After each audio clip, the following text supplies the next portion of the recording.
శ్రీమాత్రే నమ. జై గురు దత్తాత్రేయ నమ. ఈ వీడియోలో మనం జనవరి 1వ తారీఖు నుంచి 15వ తారీఖు మధ్యలో జరగబోయే పక్ష ఫలితాలు తెలుసుకునే ప్రయత్నం చేద్దాం. సో ఈ రాబోయే 15 రోజుల్లో వృషభ రాశి వారికి ఒక అద్భుతమైనటువంటి ధన యోగాలు ఏర్పడడం జరిగింది.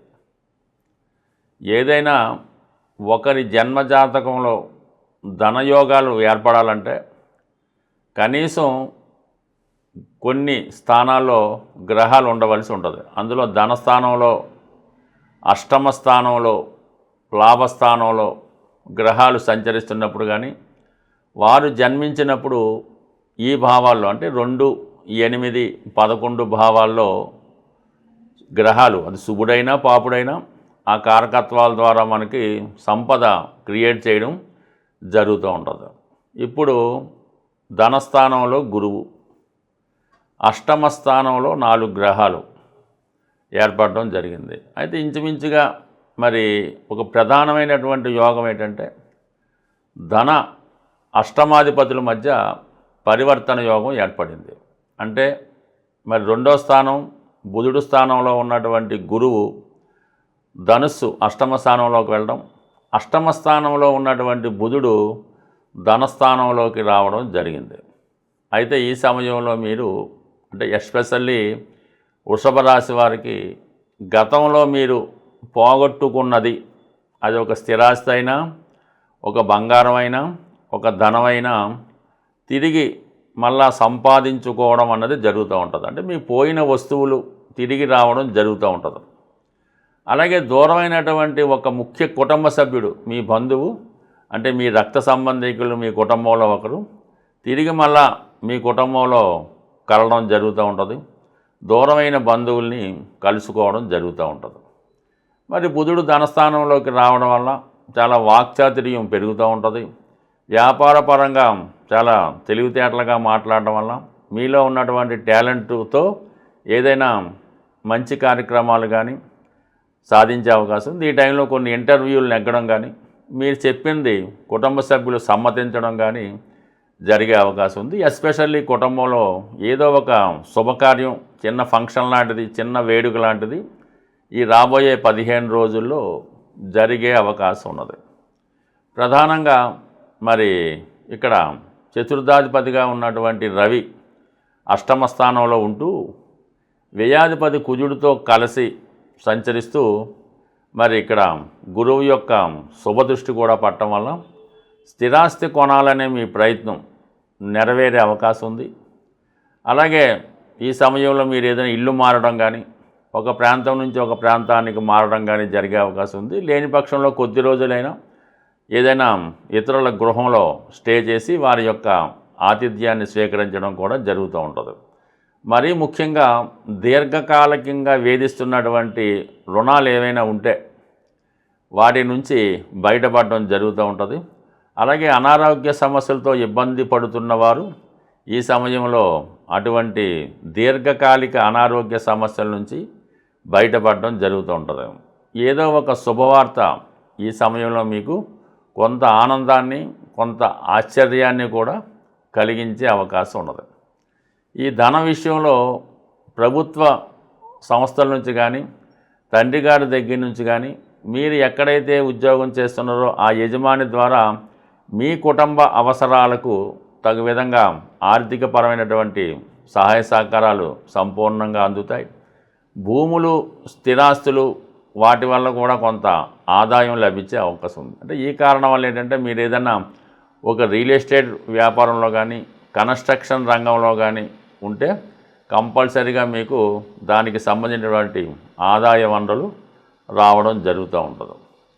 ఇక ప్రధానంగా శుక్రుడు అంటే రాశ్యాధిపతిగా ఉన్నటువంటి శుక్రుడు మరి అష్టమ స్థానంలో రవితో కలిసి కంబస్ట్ అవ్వడం వల్ల అంటే శుక్రమార్జ్యం కారణం వల్ల ఇది ఒక విపరీత రాజయోగంలాగా ఏర్పడడం వల్ల మీకు ఒక స్త్రీ ధనం అన్నది ఈ సమయంలో రావడం జరుగుతూ ఉంటుంది.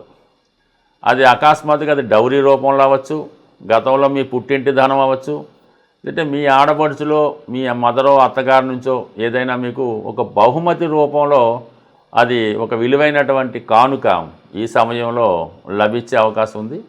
అలాగే మీకు ఆరోగ్యపరంగా చూసినప్పుడు ఒకపాటి అనారోగ్య సమస్యలు, ఎస్పెషల్లీ మగవారి కన్నా ఈ రాశిలో ఉన్నటువంటి స్త్రీలకి కొన్ని అనారోగ్య సమస్యలు, కొన్ని అపవాదాలు, అలాగే దగ్గర బంధువులతో కొన్ని విరోధాలు లాంటివి కూడా సమయానుకూలంగా సందర్భాన్ని బట్టి వచ్చే అవకాశం ఉన్నది. కాబట్టి కొంతవరకు జాగ్రత్త పడవలసింది. ఎప్పుడో జరిగిపోయిన విషయాలు ఇప్పుడు తవ్వుకొని దాన్ని చిన్న ఇష్యూని పెద్ద చేసుకొని అల్లరి చేసుకునే విధంగా ప్రస్తుతం ఉన్నటువంటి గ్రహస్థితి చెప్తుంది.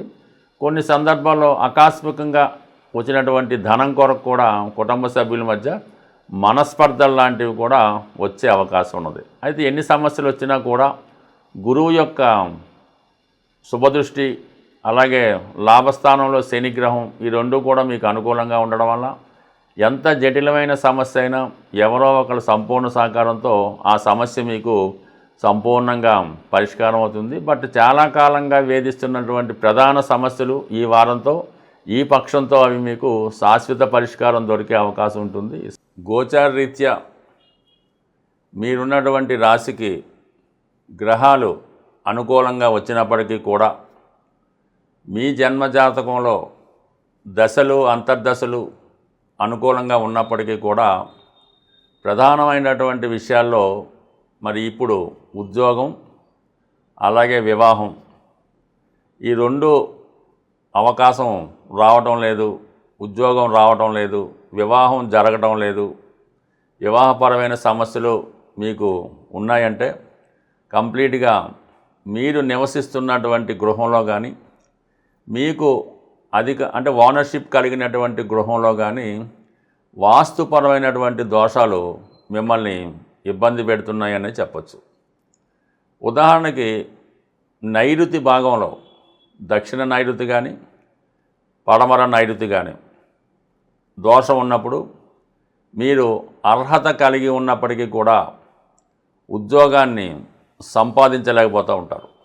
ఎందుకంటే అక్కడ ఈ దక్షిణ నైరుతిలో అంటే కుజుడు రాహు ప్రభావం, పశ్చిమ నైరుతి అంటే శని రాహు ప్రభావం. ఈ ప్రభావం వల్ల ఒకప్పుడు మంచి ఉద్యోగం ఉండి సడన్గా పోగొట్టుకొని మళ్ళీ అటువంటి ఉద్యోగాన్ని పొందలేకపోవడం, అర్హత ఉన్నా కూడా ఉద్యోగాన్ని పొందలేకపోవడం జరుగుతూ ఉంటుంది. ఇది ఒక ఎత్తు అయితే, మీ కుటుంబంలో మీరు ఆ కుటుంబంలో ఒక వ్యక్తి అయి ఉంటే మీ కుటుంబ పెద్దల చేత వాళ్ళు తరచూ మిమ్మల్ని విమర్శించడం, ఇబ్బంది పెట్టడం కూడా జరుగుతూ ఉంటుంది. అంటే మీకు ఆ కుటుంబంలో తల్లిదండ్రులతో కానీ తల్లి కొడుకులతో కానీ సరైనటువంటి సత్సంబంధం లేకపోవడం, ఈ కావాలనే ఈ జాతకుడు ఉద్యోగానికి వెళ్లకుండా ఇబ్బంది పెడుతూ ఉంటాడు.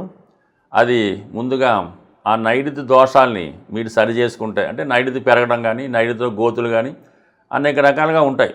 దాన్ని సరి చేసుకుంటే తల్లి కొడుకుల మధ్య, తండ్రి కొడుకుల మధ్య సత్సంబంధాలు ఏర్పడి జాతకుడు ఉద్యోగ ప్రయత్నం చేయడం జరుగుతూ ఉంటుంది.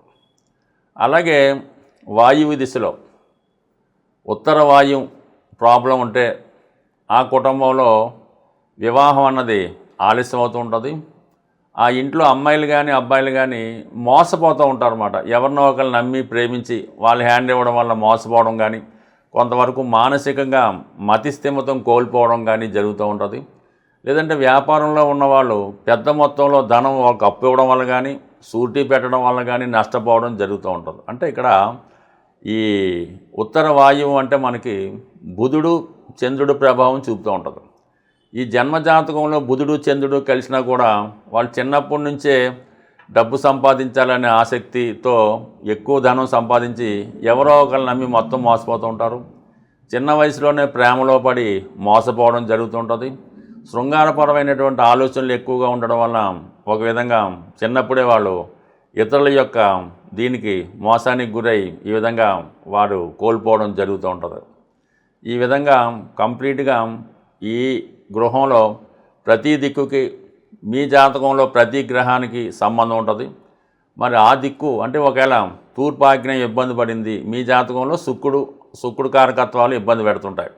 అందువలన మనకి జాతకంలో బలం వచ్చింది, గురుబలం వచ్చింది, దశ వచ్చింది అయినప్పుడు కూడా ఆ ఫలితం జరగలేదనుకుంటే మాత్రం కంపల్సరిగా మీరు ఉంటున్నటువంటి గృహం మీ సొంత గృహంలో వాస్తుపరమైన దోషాలు సరిచేసుకుంటేనే ఆ ఫలితం మీకు రావడం జరుగుతూ ఉంటుంది. ఏదైనా దీపం ఉండగానే ఇల్లు చక్కబెట్టుకోవాల్సి ఉంటుంది.